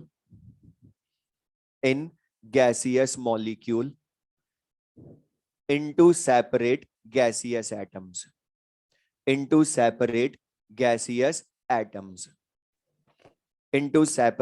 gaseous atoms. अब board पर देख लें, मैं जो समझा बहुत ध्यान सुनना अब चीजें। अब इसमें से पहले मैं बता रहा हूं बॉन्ड डिसोसिएशन एनर्जी क्या होती है, बॉन्ड एनर्जी बाद में बताएंगे। अब यहां पर ध्यान से देखना, बोर्ड पर हमने जो डेफिनेशन लिखी है उसके अकॉर्डिंग बॉन्ड डिसोसिएशन एनर्जी होती क्या है। पढ़ो हमने क्या लिखा है, energy absorbed to break one mole bond. अब ये वन मोल बॉन्ड जो मैंने बोला वो सिंपल सा ध्यान रखना, डेफिनेशन के अकॉर्डिंग पर मोल बोल दिया। ओके, सारी टाइप ऑफ हीट पर मोल डिफाइंड है, इसलिए यहां भी वन मोल बॉन्ड बोल दिया, लेकिन समझाने के लिए बोल रहा हूं। ये है क्या, सिंपली वन बॉन्ड को ब्रेक करने के लिए एनर्जी। वन मोल बॉन्ड का मतलब क्या है, वन बॉन्ड को ब्रेक करने के लिए, समझने के लिए बता रहा हूं। अब ध्यान सुनना, वन मोल बॉन्ड, लेकिन सबसे इंपॉर्टेंट चीज यहां पर रिएक्टेंट कौन होंगे, प्रोडक्ट कौन होंगे, दोनों फिक्स हैं। हीट ऑफ एटमाइजेशन में तो फिर भी प्रोडक्ट फिक्स था, गैसियस एटम्स, लेकिन बॉन्ड डिसोसिएशन एनर्जी में दोनों फिक्स हैं। पढ़ो, वो बॉन्ड ब्रेक भी कौन से मॉलिक्यूल में से होना चाहिए, गैसियस, मतलब सॉलिड या लिक्विड मॉलिक्यूल में से ब्रेक कर दिया तो नहीं बोलेंगे बॉन्ड डिसोसिएशन एनर्जी। इसलिए लिखा है हमने one mole bond in gaseous molecule, और प्रोडक्ट भी फिक्स है, सेपरेट गैसियस एटम्स। तो इसके लिए जो एनर्जी एब्जॉर्ब होगी उसको बोलेंगे बॉन्ड डिसोसिएशन एनर्जी, जो भी सब्सटेंस है उसकी। तो अब मैं क्वेश्चन बोल रहा हूं फिर से भाई, तो जैसे बोलूं calculate bond dissociation energy of hydrogen. मैंने बोला calculate bond dissociation energy of hydrogen, तो सबसे पहले बैलेंस्ड इक्वेशन लिखूंगा उसकी। अब लेके मैं क्या बोला, हाइड्रोजन की। अब हाइड्रोजन कौन सी स्टेट में होना चाहिए, मॉलिक्यूल फिक्स है। अच्छा बता, बॉन्ड डिसोसिएशन एनर्जी ये लास्ट दो की होगी क्या, नहीं होगी, क्योंकि गैसियस मॉलिक्यूल कहां है इनका, ये तो सॉलिड और एटम फॉर्म में ही एक तरह से, तो इनकी नहीं, बाकी सबकी हो सकती है ना, क्योंकि सब गैसियस मॉलिक्यूल है ना ये। तो हाइड्रोजन के गैसियस मॉलिक्यूल में वन मोल बॉन्ड को ब्रेक करना। अब वन मोल क्यों बोल देते, अच्छा बता, अगर मैं एक हाइड्रोजन का मॉलिक्यूल बोलूं, वन मॉलिक्यूल बोलूं, तो बता, हमें सबको पता है इसमें one hydrogen single bond hydrogen है ना, one hydrogen single bond hydrogen. अच्छा अगर मैं इसको वन मोल बोलूंगा तो फिर बता, यहां भी तो वन मोल बॉन्ड हो जाएंगे ना फिर। एक मॉलिक्यूल में एक बॉन्ड, तो Na मॉलिक्यूल्स में Na बॉन्ड। अब Na बॉन्ड बोलूं, इसकी जगह क्या बोल दिया, 1 मोल बॉन्ड, क्योंकि कॉफिशिएंट तो मोल को शो करेगा, तो यहां भी तो मोल हो जाएंगे ना बॉन्ड फिर। तो ये चीज क्लियर सबको। अब ये क्या करना है, इसका 1 मोल बॉन्ड ब्रेक करके किस में कन्वर्ट करना है, सेपरेट गैसियस एटम्स। तो इस रिएक्शन की जो हीट होगी, मतलब उसको बॉन्ड डिसोसिएशन एनर्जी या डेल्टा एच भी लिख सकता हूं ओनली। बोलो, ये समझ में आया इक्वेशन कैसे लिखी डेफिनेशन के अकॉर्डिंग। अब मैं दूसरा बोलूं, calculate heat of atomisation of oxygen O2। तो बता, ऑक्सीजन बोला तो O2 का गैसियस मॉलिक्यूल सबसे पहले वो फिक्स्ड हो गया। अब इसमें हमें पता है 1 oxygen double bond oxygen bond होता है, लेकिन मैंने क्या बोला, 1 ऑक्सीजन डबल बॉन्ड ऑक्सीजन। और बता, इसको तो एक ही डबल बॉन्ड बोलते हो ना, 2 डबल बॉन्ड तो कब बोलता है, जब CO2 है उसमें 2 कार्बन ऑक्सीजन डबल बॉन्ड है, ये बोलते हो। ये थोड़ा बोलते हो 4 सिंगल बॉन्ड है। तो ये ध्यान रखना, कुछ स्टूडेंट को क्या सोचते हैं कि 1 बॉन्ड का मतलब एक ही टूटे, मतलब एक टूट जाए दूसरा रह जाए, वो नहीं होएगा। मतलब ये पूरा तो एक ही बॉन्ड है ना। और बता, तभी तो तुम ऑर्गेनिक में भी हमेशा एल्केन एल्किन एल्काइन में जब भी बॉन्ड एनर्जी कंपेयर करते थे, तो पूरे triple bond double bond single bond की करते थे। Carbon single bond carbon, carbon double bond carbon, carbon triple bond carbon, मतलब उस ट्रिपल बॉन्ड को एक ही काउंट करते हो ना। तो बता, यहां पर एक डबल बॉन्ड ब्रेक होगा, तो बता क्या बनेंगे, separate oxygen atoms in gases state. तो इसकी हीट को क्या बोल देंगे, बॉन्ड डिसोसिएशन एनर्जी बोल दोगे ऑफ ऑक्सीजन, या बोलूं नाइट्रोजन की बॉन्ड डिसोसिएशन एनर्जी। तो बता, नाइट्रोजन की बॉन्ड डिसोसिएशन एनर्जी मतलब एन ट्रिपल बॉन्ड पूरा ब्रेक होगा, एक ही बॉन्ड है। तो बता क्या लिखेंगे, 2n गैसियस एटम, और ये बॉन्ड डिसोसिएशन एनर्जी। ये क्लियर सबको, लिख भी लें साथ में। अच्छा, लिखते बता दो, ये जो तीनों मॉलिक्यूल्स हैं, इनकी बॉन्ड डिसोसिएशन एनर्जी की वैल्यू इन तीनों की हीट ऑफ एटमाइजेशन के इक्वल ही होती है। क्यों? अच्छा बता, अभी मैंने बोला था हीट ऑफ एटमाइजेशन सारे बॉन्ड्स को ब्रेक करने की होती है इनटू गैसेस एटम्स। तो बता, अब यहां सारे बॉन्ड है ही एक। तो चाहे हीट ऑफ एटमाइजेशन की इक्वेशन लिखो या बॉन्ड डिसोसिएशन एनर्जी की इक्वेशन लिखो, तीनों की डिफरेंट या सेम, सेम है। तो बताइए क्लियर सबको ये।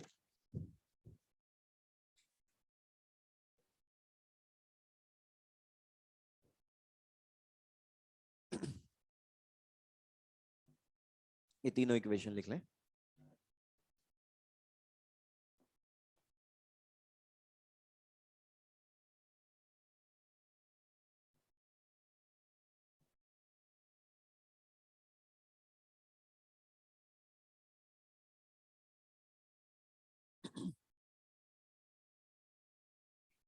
अच्छा मुझे बता, ये जो है इन दोनों तीनों मॉलिक्यूल्स के लिए रीजन पूछ रहा हूं, क्यों इनकी बॉन्ड डिसोसिएशन एनर्जी और हीट ऑफ एटमाइजेशन सेम आती है?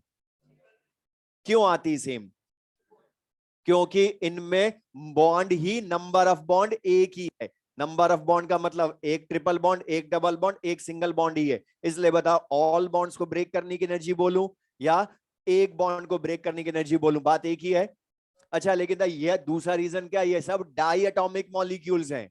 और बता, दो एटम के बीच में तो एक ही बॉन्ड बन सकता है, चाहे वो ट्रिपल बॉन्ड बने एक, चाहे एक डबल बॉन्ड बने, चाहे एक सिंगल बॉन्ड बने। तो डाई एटॉमिक मॉलिक्यूल्स हैं। अच्छा बताओ, अमोनिया डाई एटॉमिक या पॉली एटॉमिक? अब ध्यान से दाना, अभी हमने लिखा पढ़ा, उसके बाद पूछ रहा हूं। बता, अमोनिया से N gas plus 3H gas बने, तो बता इस रिएक्शन की हीट को बॉन्ड डिसोसिएशन एनर्जी बोलूं क्या? बोलो, बॉन्ड डिसोसिएशन एनर्जी बोलूं क्या, बताओ इसको। और ये सुधर जाओ, ये कुछ स्टूडेंट अभी कैसे बोल रहे हैं, यस सर, ये क्या है, मतलब हाँ भी और ना भी, दोनों तरफ, मतलब दोनों तरफ सही, जिधर मान लो उधर सही। सुधर जाओ।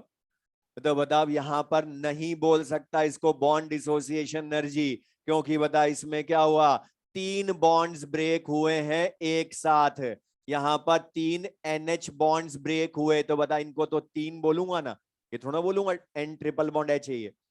अब बताइए तो single bond H nitrogen hydrogen है ना, तो बता यहाँ पर तो तीनों बॉन्ड्स ब्रेक हो गए, तो बता तीनों बॉन्ड्स ब्रेक हुए तो बॉन्ड डिसोसिएशन तो बोल ही नहीं सकते, क्योंकि तो एक बॉन्ड को ब्रेक करना है, तो बता तीनों बॉन्ड को ब्रेक कर नहीं कर, तो इसको बोलूं क्या फिर, हीट ऑफ एटमाइजेशन, वो तो बोल सकता हूं ना, बता 1 मोल स्टेबल सब्सटेंस तो अपने गैसेस एटम में कन्वर्ट हो रहा है ना, तो बता हीट ऑफ एटमाइजेशन तो बोल सकते हैं इसको। दूसरा, लेकिन अब ये क्यों नहीं बोल सकता हीट ऑफ एटमाइजेशन और बॉन्ड डिसोसिएशन एनर्जी, क्योंकि यहां नंबर ऑफ बॉन्ड्स एक से ज्यादा हैं। अब रुक जा, सुनना ध्यान से, मैं जो समझाऊं, इसमें बीच में क्वेश्चंस भी हैं, इन्हीं को वो क्वेश्चन में कन्वर्ट करेगा जो मैं इक्वेशंस लिखूंगा वो, इसलिए ध्यान समझना। बता अमोनिया ब्रेक हुआ, तीनों बॉन्ड ब्रेक हुए, इसलिए हीट ऑफ एटमाइजेशन। अब लेकिन मुझे इसकी बॉन्ड डिसोसिएशन एनर्जी की इक्वेशन लिखनी हो तो मैं लिखूंगा कैसे, एक बॉन्ड ब्रेक करूंगा एक बार में, सारे बॉन्ड्स ब्रेक कर दिए तो वो ये हो जाएगी हीट ऑफ एटमाइजेशन, तो एक बॉन्ड ब्रेक करेंगे एट अ टाइम। तो बता जब पहला बॉन्ड ब्रेक होगा तो NH3 में से होगा, अब ब्रेक होगा तो बता एक हाइड्रोजन अलग होगा, तो 2 हाइड्रोजन तो नाइट्रोजन के साथ ही रह जाएंगे, NH2 gas plus hydrogen gas. अब यहां कितने बॉन्ड ब्रेक हुए, एक, तो इसको बॉन्ड डिसोसिएशन एनर्जी बोलूंगा NH बॉन्ड की, एक ही तो NH बॉन्ड ब्रेक हुआ। सेकंड टाइम बता अब किस में से ब्रेक होगा, NH3 में से या NH2 में से, अब वो NH3 रहा का, NH2 में से टूटेगा दूसरा, तो बता लेकिन ब्रेक तो हम फिर से एक ही बॉन्ड कर रहे हैं ना, और एक बॉन्ड को ब्रेक करने की एनर्जी क्या हुई फिर से, bond dissociation energy of NH bond, ये फिर से थर्ड टाइम ब्रेक होगा तो NH में से ब्रेक होगा, फिर से 1 बॉन्ड ब्रेक हुआ, और 1 बॉन्ड को ब्रेक करने की जो एनर्जी होगी उसको फिर से क्या बोल देंगे, बॉन्ड डिसोसिएशन एनर्जी। अब रुक जा, काम की चीज यहां से,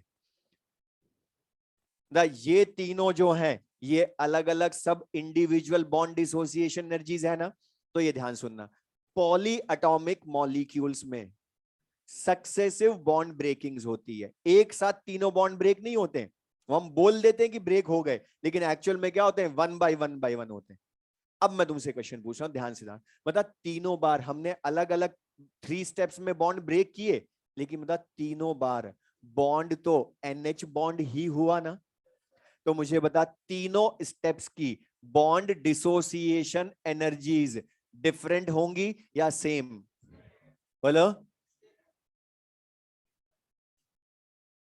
तीनों डिफरेंट होंगी। अब समझना, रीजन सुन लो क्यों, केमिकल बॉन्डिंग रीजन, ध्यान से देखो, है तीनों सेम NH बॉन्ड्स, लेकिन तीनों के लिए बॉन्ड डिसोसिएशन एनर्जी अलग अलग चाहिए होगी, क्यों, क्योंकि जैसे ही फर्स्ट बॉन्ड ब्रेक होगा हाइब्रिडाइजेशन, ज्योमेट्री, अट्रैक्शन सब बदल जाएंगे, और बता हाइब्रिडाइजेशन बदलेगा, ज्योमेट्री बदलेगी, अट्रैक्शन बदलेगा, तो बॉन्ड को ब्रेक करने की एनर्जी सेम आ सकती है क्या, तो ये अपने लिए हमें रीजन बताओ कि इंडिविजुअल बॉन्ड सेम टाइप का होने के बाद भी हर बॉन्ड की सेम टाइप की बॉन्ड डिसोसिएशन एनर्जी अलग अलग होती है, क्यों, क्योंकि जैसे ही बॉन्ड ब्रेक होंगे हाइब्रिडाइजेशन, ज्योमेट्री, अट्रैक्शन सब बदल जाएंगे, तो बता फिर बॉन्ड डिसोसिएशन एनर्जीज अलग अलग। अब मैं क्वेश्चन पूछ रहा हूं, क्वेश्चन कैसे पूछेगा वो, इसी को न्यूमेरिकल में कैसे कन्वर्ट करेगा, ये 3 इक्वेशंस लिख देगा वो, और एक ध्यान रखना जब भी वो बॉन्ड ब्रेकिंग वाली इक्वेशन लिखे तो चेक कर लेना कितने बॉन्ड एक साथ ब्रेक हुए, एक एक करके ब्रेक हुए या एक साथ सारे ब्रेक हो गए, क्योंकि सारे ब्रेक हो गए तो वो हीट ऑफ एटमाइजेशन हो जाएगी, एक एक करके ब्रेक हुए तो बॉन्ड डिसोसिएशन एनर्जी होगी। अब मैं तुमसे क्वेश्चन पूछ रहा हूं, ये तीनों की बॉन्ड डिसोसिएशन एनर्जीज तुम्हें दी है, मतलब तीनों स्टेप्स की, अब बोलूं calculate heat of atomisation of ammonia, मतलब इसकी वैल्यू लानी है, तो बता ला सकते हो क्या, हैस लॉ, सिंपल सा, 3 इक्वेशंस की डेल्टा एच पता, फर्स्ट की लानी है, मतलब वहां 3H चाहिए ना, तो तीनों में एक एक है, तो तीनों को ऐड करो तभी 3H हो सकते हैं, और ऐड करोगे तो बता NH2 opposite side cancel, NH opposite side cancel, NH3 N3H, desired equation, बता वैल्यू क्या आएगी, x plus y plus z, ये आएगी ना। तो बता heat of atomisation x plus y plus z, bond dissociation. अच्छा बता बॉन्ड डिसोसिएशन एनर्जीज, अमोनिया के लिए मैं NH बॉन्ड की क्या बोलूं? तो बता तीनों बोलनी पड़ेगी, ओनली x या y या z। ये बता बॉन्ड डिसोसिएशन एनर्जीज है ना। अब पूरी चीज सुन लो मैं जो बोल रहा हूं। बता ये हीट ऑफ एटमाइजेशन क्या हुई, x plus y plus z. मुझे ध्यान से बताना, ये जो हीट ऑफ एटमाइजेशन है x plus y plus z, बता ये कितने मोल बॉन्ड्स को, कितने मोल NH बॉन्ड्स को ब्रेक करने की एनर्जी है? 1 या 3? सारे बॉन्ड्स को ब्रेक करने की एनर्जी है ना। तो बता ये क्या शो कर रही है, x plus y plus z 3 mole NH bonds को ब्रेक करने की एनर्जी है x plus y plus z, यही है। तो बता अगर मैं पूछूं अब इससे 1 मोल NH बॉन्ड को ब्रेक करने की एनर्जी कितनी होगी? बता 3 मोल NH बॉन्ड्स को ब्रेक करने की total energy x plus y plus z. तो बता 1 मोल NH बॉन्ड को ब्रेक करने की एनर्जी क्या होगी बताओ? x plus y plus z by 3 होगी ना। अब रुक जाओ, काम की चीज, थ्योरी का एक पॉइंट इसमें बताऊंगा। यहां पर ये जो x plus y plus z by 3 है, बता ये 1 मोल NH बॉन्ड, मतलब सिंपली बोलूं तो एक बॉन्ड को ब्रेक करने की एनर्जी है x plus y plus z by 3, एक बॉन्ड को ब्रेक करने की एनर्जी। अच्छा था only x, only y, only z, ये भी तो एक NH बॉन्ड को ब्रेक करने की एनर्जी है। तो बता only x, only y, only z भी एक बॉन्ड को ब्रेक करने की एनर्जी NH बॉन्ड को। x plus y plus z by 3 भी एक NH बॉन्ड को ब्रेक करने की एनर्जी है ना। फिर डिफरेंस क्या दोनों में? बता ये इन तीनों का एवरेज है। और बता अभी तक मैंने बॉन्ड एनर्जी वर्ड यूज नहीं करा है, बॉन्ड डिसोसिएशन एनर्जी समझा रहा हूं। पढ़ो अब बॉन्ड एनर्जी की डेफिनेशन जो तुमने लिखी, क्या लिखा है? Average energy absorbed to break 1 mole NH bonds into separate gaseous atoms।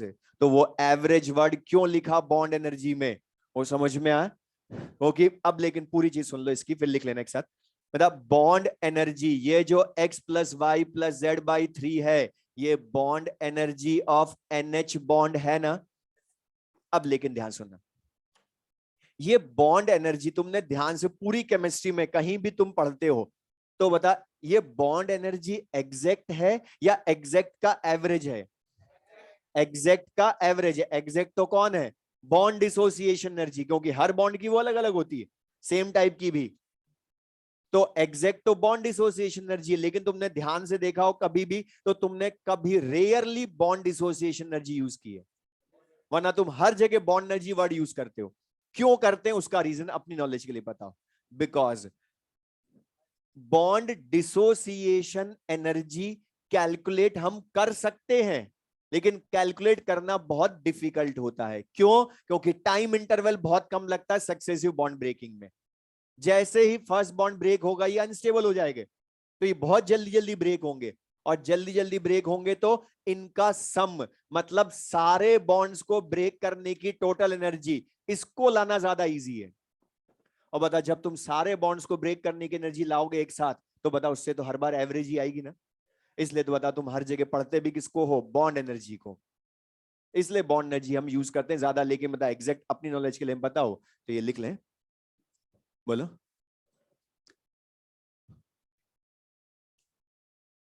अच्छा वो सुन लो। अच्छा अब यहां पर सुनना, बैठ जाओ बता रहा हूं यहां पर कि ये जो है अभी हमने एक डेफिनेशन बोली थी कि bond dissociation energy 1 mole bond in gaseous molecule into separate gaseous atoms. लेकिन फिर कुछ स्टूडेंट्स को लगता है यहां पर कि यहां तो सेपरेट गैसियस एटम बने ही नहीं, ओनली थर्ड में बना, तो फिर इसको क्यों बोल दिया बॉन्ड डिसोसिएशन एनर्जी? तो ध्यान सुनना, ये जो डेफिनेशन है ये मेनली एप्लीकेबल है for diatomic molecules. Poly atomic में गैसियस एटम की जगह क्या बोल देते हैं? गैसियस स्पीशीज, लेकिन बॉन्ड एक ही ब्रेक होना चाहिए, इसलिए हमने बोला। ठीक है अच्छा मुझे बता दो साथ में एक और चीज, इसी डेफिनेशन से लिखते लिखते बता देना। बता, डाई एटॉमिक मॉलिक्यूल्स जो हमने लिखे, इनकी bond dissociation energy, heat of atomisation और बॉन्ड एनर्जी, तीनों को मैं सेम बोल सकता हूं क्या? बोलो, तीनों को सेम बोल सकता हूं क्या? मतलब बॉन्ड डिसोसिएशन एनर्जी का एवरेज होती है ना बॉन्ड एनर्जी, लेकिन बता इनका एवरेज लो, है ही एक बॉन्ड, अपॉन 1 कर दोगे तो बता सेम ही आ जाएगी ना वैल्यू। लेकिन मतलब पॉली एटॉमिक में सेम बोलूं क्या? पॉली एटॉमिक में तो अलग अलग है सब। मतलब heat of atomisation x plus y plus z है, बॉन्ड डिसोसिएशन एनर्जी x और y और x और z, जबकि bond energy x plus y plus z by 3 है। तो बताइए ये क्लियर सबको? ये ठीक है, बाकी फिर हम नेक्स्ट क्लास में पढ़ेंगे, लेकिन बोला जो हमने पढ़ लिया उस पर बेस्ड क्वेश्चंस। अच्छा 62 तक तो हमने डिस्कस भी कर लिए थे ना, और 90 कब तक कहां तक दे दिए थे? 92 तक दे दिए थे, वो कर लिए सबने। तो 93 से 124 जो हमने आज पढ़ा उसके अकॉर्डिंग ये वाले क्वेश्चंस भी कर लोगे, ठीक है।